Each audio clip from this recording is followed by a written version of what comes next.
In the 1980s, Tears for Fears ruled the world with a series of top-class singles matched by impressive albums. Arguments put pressure on the band and they disappeared nearly without a trace.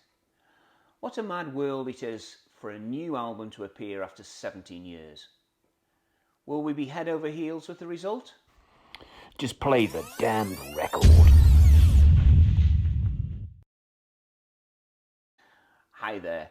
The album is called The Tipping Point, and forgetting what has gone on before, Roland Orzabal and Kurt Smith have put the past behind them. So must we. What is the tipping point bringing to the table then?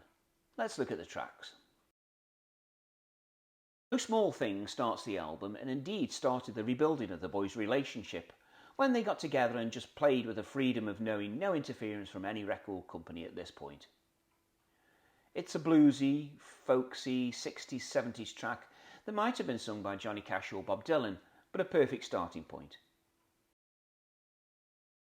The Tipping Point title track is a brutal description of Orzabal's wife in a final battle with addiction that she sadly loses. At what point is the balance adjusted? Musically, a very strong track and easily fits into the present day styles.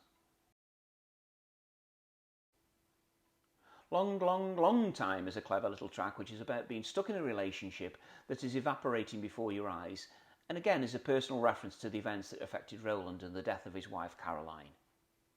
It's a proper tears track and feels very much like we're back in the 80s. Smith then leads the vocals on Break the Man, which is a highlight on this album. It's about the strength of a woman in a man's world and how it's shattered.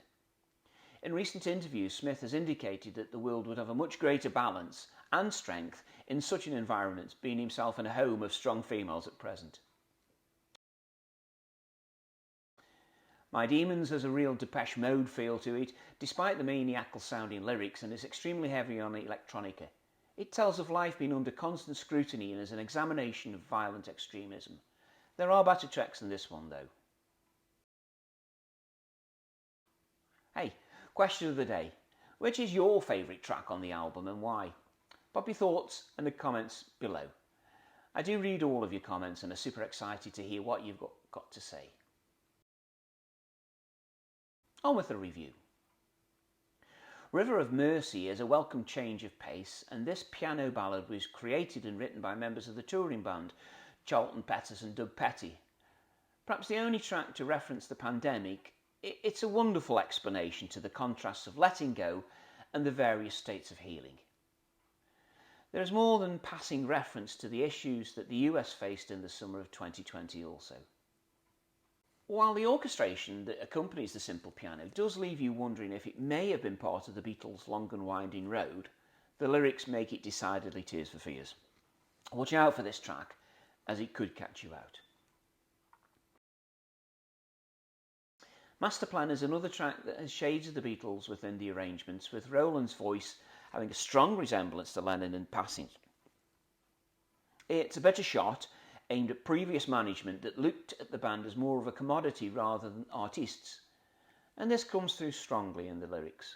It's a really big ballad.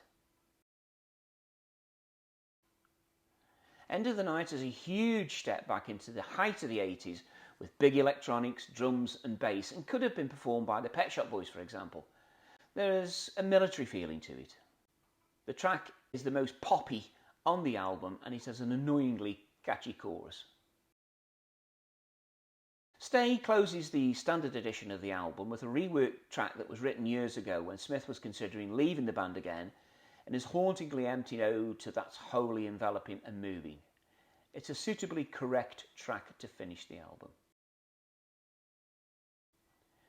I wasn't sure what to expect when I first started to listen to the album, but I have to concede that I'm really impressed at the depth and maturity of the record. Now the boys have stopped fighting and started writing again, then this rivals any of their best works to date. I rate it highly.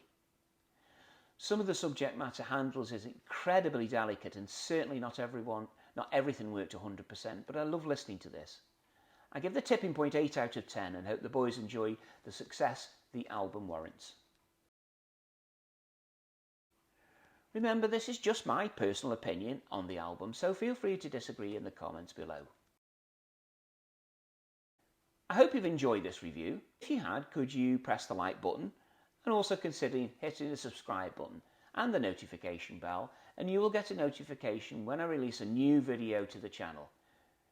It makes all the difference to me and helps others to see the content.